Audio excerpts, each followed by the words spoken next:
Welcome back to another episode of the Mainly Hoops podcast. We're back with another SEC team preview. We've got the Missouri Tigers up next. Before we do dive in, if you have been enjoying our offseason content, please go ahead and like and subscribe. We do appreciate everyone's support.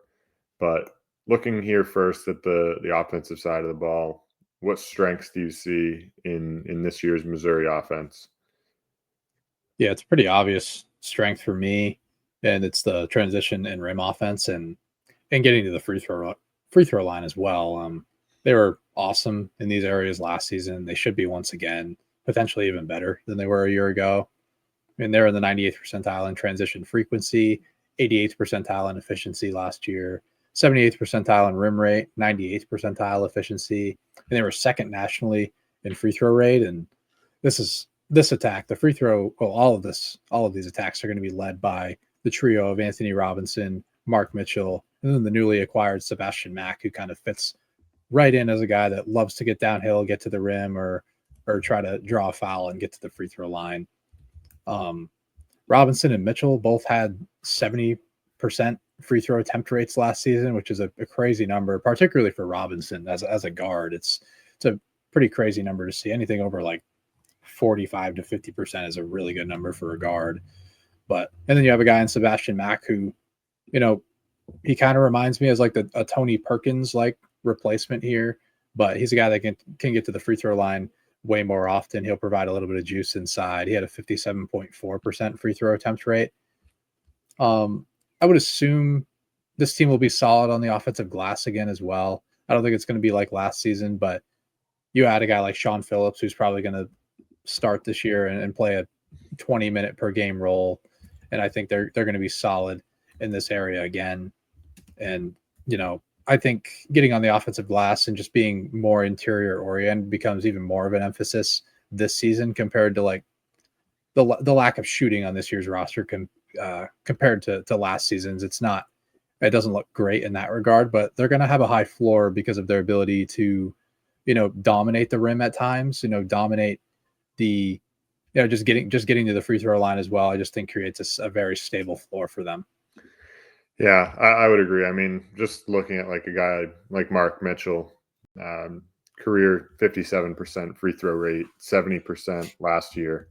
It's pretty remarkable. I mean, he shot 212 free throws last year. He really gets to the line at a high clip, and so does this whole roster. Like you mentioned, Sebastian Mack is just put your head down and get to the rim or get to the line type of guy. So that'll certainly be a strength. And like you said, I was going to mention, not necessarily as a weakness, but just as a point of just regression. I think they do get worse on the offensive glass for sure. Just none of these guys really stand out on the offensive glass. Sean Phillips is probably the most notable with a 9.8% offensive rebound rate, 9.7 for his career. So he's the most notable, but I think other than that, it's not a super strong attack, with guys like Mark Mitchell's not great there, Javon Porter, just kind of weaker offensive rebounders. But you kind of already alluded to it. The perimeter shooting on this roster is very suspect, right? I mean, like Anthony Robinson, good shooter on low volume, very low volume, 20 for 50 last year, 40%. Mark Mitchell, not a good shooter, really hasn't been now for 3 years, career 29% shooter. Sebastian Mack's in the same boat. There's just not a ton of wing depth or guard depth on this roster at all. They've just got a bunch of guys that are kind of like bigs or guards that can't shoot. So the off-ball shooting doesn't look very promising. I don't really know what they're going to do. They're just going to have to like pressure you defensively and hope to, create a bunch of looks in transition and get to the rim and at the foul line. Because then like the guard group, even though, like Anthony Robinson shot a good percentage last year from three. I mean, he hasn't been the most efficient guy for his career. And now like the guard group is worse. Like I'd have to think, there's going to be more attention put on him and it's just not going to be overly efficient. Sebastian Mack, not super efficient at all. I mean, for his career 44.6% effective field goal percentage. So I have big concerns just with the shooting in general, the efficiency, the guard depth, with Robinson and Mack. And then after that, it's like, where are they going? For on a team that like Dennis Gates typically likes to play, 15 guys in a game. So, it's a bit different look in the backcourt this year. And then one final note, I worry about just like their secondary creator for others, right? Like looking at Anthony Robinson last year, 26% assist rate. Aside from him, like I mentioned, Sebastian Mack, like he's a very much a put your head down and get to the rim kind of guy for himself. Not going to really provide a ton of value as a creator to get other people's shots. And not like, there are a ton of guys to get shots for on this team. 11% assist rate, 15% assist rate for him last year, 14% for his career. Mark Mitchell is looking for things for himself as well. He was in that 13% assist rate, which was by far his career high. Before that had been like 8%. So, I just don't really see like a second creator in this offense on the perimeter, which I think is going to be a pretty big issue. Yeah, I definitely have my share of concerns, and it was the off-ball shooting that was the main concern for me. This is a team that's going to feel the loss of Tamar Bates and Caleb Grill. These guys were awesome on the offensive end for this team last year. They both shot it over 39% on over 130 attempts apiece. They were, I don't know if they were the most valuable guys on the offensive end on this team last year. I mean, Grill had by far the best offensive box plus minus at he had an 8 offensive box plus minus, which is a crazy number. Tamar Bates was third in the rotation at 5.6. They're kind of just going to feel it's a team that's going to, like, the 3-point rate is going to go down. They were 124th in 3-point rate last year, and they were 40th nationally in percentage. And they just don't really have guys that I can really trust to knock these down. Like, is it Trent Pierce? Is it Javon Porter? Like, I don't really love their long-term shooting outlooks. I think they can be fine. I think they can attack closeouts and score in multiple areas. I just don't see them being able to play secondary roles at a high level, like you mentioned. And I guess it could be a guy like Jacob Cruz. He shot at 41.5% 2 years ago at UT Martin on high volume, was just 34% from three last year. So I think there's a little bit in the tank from him. And then you have some guys down the board, and like a Jaden Stone who shot at 31%. I think he can be better in a lower volume role. He played a ton on the ball at Detroit Mercy 2 years ago. Then one final guy that could have an impact is Anor Boateng. I think a lot of people like him as a potential like draft dark horse. I think it's more for the defensive end, and I think he's a great athlete who can attack a closeout. And I think there's definitely more shooting in the tank than what he showed last year. He didn't really get a ton of run, but I do think he's a guy that's going to have to slide into the rotation, play a lot of minutes at the 3. He's a potential breakout guy, but it's obviously not certain that he's able to break out. And I just think the uncertain off-ball shooting is going to create, just a lesser half-court offense. And it's just, they didn't really find that Caleb Grill, Tamar Bates replacement. No, definitely not. So shifting to the defensive side of the ball now, obviously last year, this defense was pretty good in the turnover forcing category, 65th in the country. Do you see that as an area of strength again this year, or do you see things a little bit differently? Yeah, that's the main strength for me. It's scheme driven, but they also have some solid personnel here. Gates likes to switch his defenses, and there's a lot of heavy pressure that Gates deploys, and it's going to lead to a lot of this turnover forcing. And Anthony Robinson is obviously the headliner at a 5.1% steal rate last season, but you have another guy in Sebastian Mack who can slide into that, like I mentioned, like that Tony Perkins like role. They have very similar player profiles, and they play with the same type of fire and energy. And, I think that, like I mentioned, this is where Anor Boateng is going to be, his presence is going to be felt the most, is going to be on the defensive end. He's going to slide in and play the three very often, I think, this year. There's going to be times where they play more small ball with like Mark Mitchell at the 5, Trent Pierce at the 4, and those are the minutes that Boateng can play at the 3. And I think you can see, a defense that gets even better in the turnover forcing area because of that.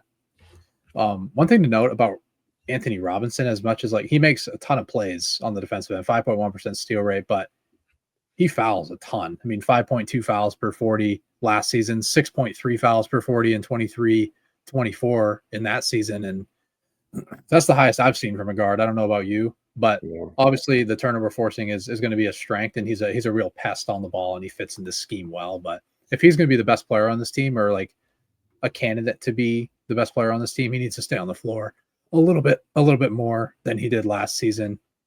And one final thing is, I think the front court defense has more length to deter shots, or they at least have some length. I don't know if it's like a lot better than last season, but they like with the front court and on the wings, I think they should be pretty solid. Like Sean Phillips he's a rim protection upgrade over a guy like Josh Gray, and Mark Mitchell is obviously a great defender that we've seen in this scheme last season.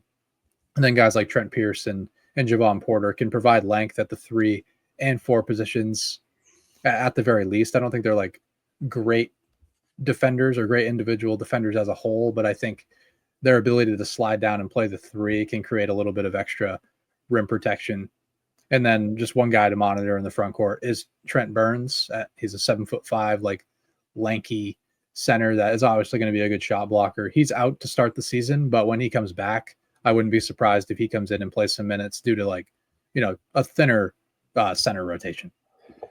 Yeah. That's one of my main weaknesses on the defensive end is just the lack of rim protection depth. Like you mentioned, Sean Phillips, coming over from Arizona State, 6.7% block rate last year.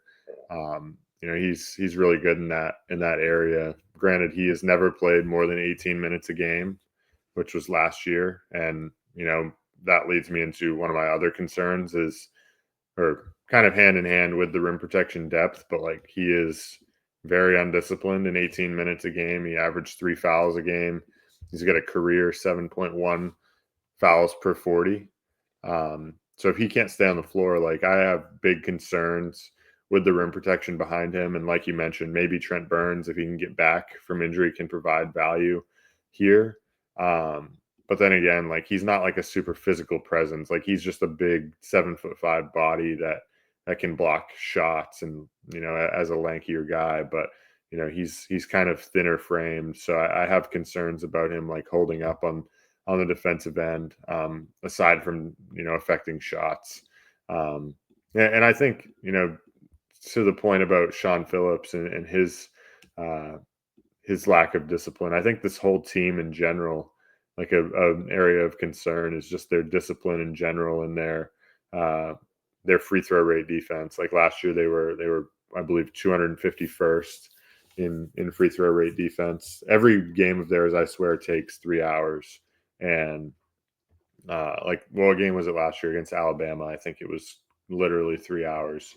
And I just like the way that they play. Like you mentioned with Anthony Robinson as well. Like there's just not a ton of discipline here. And I don't know if part of that is driven by, Dennis Gates just like telling him to play aggressive because we've got, 12, 13, 14 guys we're going to be willing to put in the game every night. But, if they can't scale that back, I think, with this year's roster, it's more of a concern.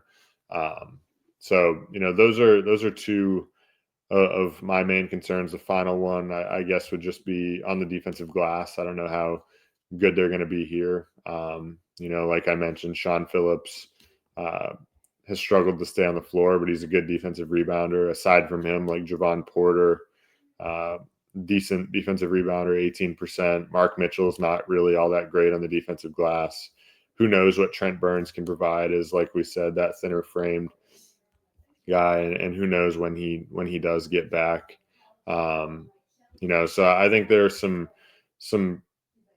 concerns with the front court, despite like Sean Phillips maybe being better than anyone they had last year, the overall like depth in the front court is a pretty big concern for me. Yeah, defensive rebounding was my main concern, and a lot of it is because they play extremely aggressive defensively, and it gets them out of rebounding position. But Dennis Gates will also play a lot of zone, and I think when you play zones, it leaves you susceptible to giving up a ton of rebounds or a ton of second chances. And Dennis Gates as a coach, outside of the top 300 nationally in defensive rebound rate in all 6 years, that dates back to his days at Cleveland State where he played a lot of zone there as well. Last year was his best year at 303rd, which is pretty crazy how that is your best year. So I think it's pretty safe to say that this is a negative trait for this team, even though they have like some positional size up front. And Caleb Grill and Tamar Bates were awesome on this end as well, and like they fit the system really well as just two-way players. So I really can't emphasize enough like how big of losses they are, and they were among the top defenders on last year's roster. They obviously have some guys that are going to be sliding into bigger roles, like an Anthony Robinson if he can stay on the floor, and a couple other guys as well, like Boateng as well, like a guy that's going to slide into a more prominent role. But I think it's I think they did lose some overall depth with this roster and at the guard position. And Dennis Gates' defenses have never been all that great as a whole. I think last year was his best year and they were 80th in adjusted efficiency. Before that, he had never been inside the top 150 in adjusted defense. So I think there is some cause for concern with if he can elevate a defense and if this style is is capable of being like at least a top half SEC defense. So far, just hasn't really proved to be that great. And I think a big reason is, you switch the rotations a lot and you switch your defensive style a lot. I mean, it's really hard to perfect more than one defensive scheme, especially over an entire season. If you keep switching your defenses over and over again, switching your personnel over and over again, like, it creates a stretch through a game where like you throw a bad rotation out there and they're just really bad on that end, and it kind of ruins the flow of the entire game. So I do think, depth isn't really a bad thing, but if you're using it a little bit too much and you're putting your better players on the bench for longer than they should, I think it creates a concern there. So I'm not all that excited about this defense, really, no matter what the roster looks like, because Gates hasn't really proven that he can uphold a solid defense. No, I didn't even realize that defensive rebounding stat you threw out there. That is pretty disgusting. 303rd is the best he's ever been. I mean, he was third from last in the country in 2023, which is just appalling. A lot of it's driven by the zone frequency, but they still play a lot of man and they still suck on the glass when they play man. So yeah. It's crazy. So shifting to team MVP, team X Factor, who'd you go with here? MVP is Mark Mitchell for me. I think I was between him and Anthony Robinson, but I went with the guy that's like guaranteed to stay on the floor for a little bit longer. And he did a lot for this offense last season as well, as a guy that, can operate through the posts, can operate at the top of the key as a driver, do a lot of different things, was like a little bit of a playmaker as well. I just like his two-way presence overall. I think he has the highest floor on this roster. So I went with Mitchell as my MVP. I did go with Anthony Robinson as my X Factor. A lot of people like him as a breakout candidate. I think I would be in that camp as well. I think there's more shooting in the tank with him. He only attempted 53s last year, but I do think he's a better shooter. And if he just attempts them at a higher clip, which he's probably going to need to, I think he can be anywhere from like 33 to 36% shooter on over 100 attempts. I do really believe that. And I just think he's a guy, like I mentioned, he needs to stay on the floor for more than 50% of the minutes. I think he needs to play 60 to 65% of the minutes for him to be considered a true breakout candidate. He obviously has all the talent in the world. We just need to see it with more volume. Yeah. I went with the same MVP, Mark Mitchell. I think he showed enough last year, as an impact on both ends to be given this preseason award for Missouri. I think he'll be really good on this team. for my X factor, I went with Sean Phillips. Actually, just as their like lone rim protector, in my opinion, especially with Burns out to start the season and not really sure what he can provide. Sean Phillips, his ability to stay on the floor out of foul trouble and to be out there to protect the rim and help on the defensive glass, I think will be super, super important. So, if he can't, like, I have even bigger concerns with the defense and their ability to rebound and protect the rim. So, we'll see what happens with Sean Phillips. But before we wrap things up, ceiling and floor here. Yeah, I think they can get the 7th in the SEC. In my opinion, they can be like a 7 seed in the tournament. I think their offense still has a chance to be pretty good. I think they're pretty much guaranteed to be, a top 40 to 50 unit in the country with their rim offense, their ability to get to the free throw line and generate extra points that way.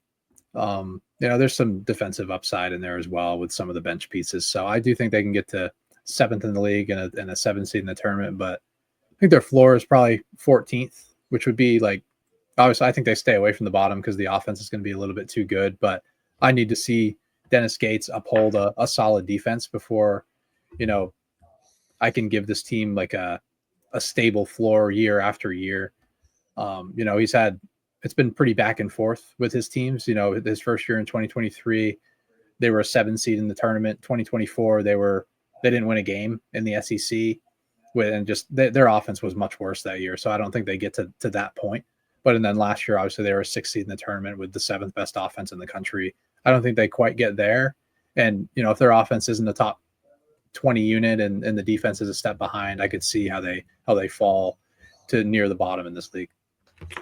Yeah, I kind of viewed this ceiling and floor similar to how I had it for Texas. I had them at like 7th at their ceiling and also at their floor at 14th. So very similar to you. Don't need to dive into too much more detail, but for pretty much the same reasons. I just have concerns with this team on both sides of the floor. The front court defense, I have pretty big concerns about, as I've alluded to a bunch here. But final thing, bold prediction, and I don't know really how bold this is based on how we've talked about them, but last year 14 teams made the tournament in the SEC.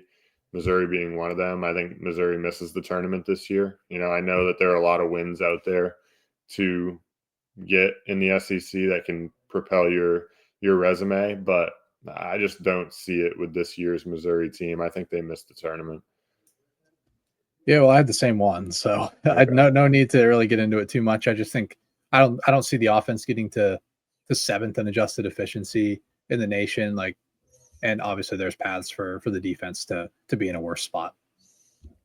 Yeah, no doubt. So we'll wrap things up here with the Missouri Tigers. We'll see you next time on the Mainly Hoops podcast.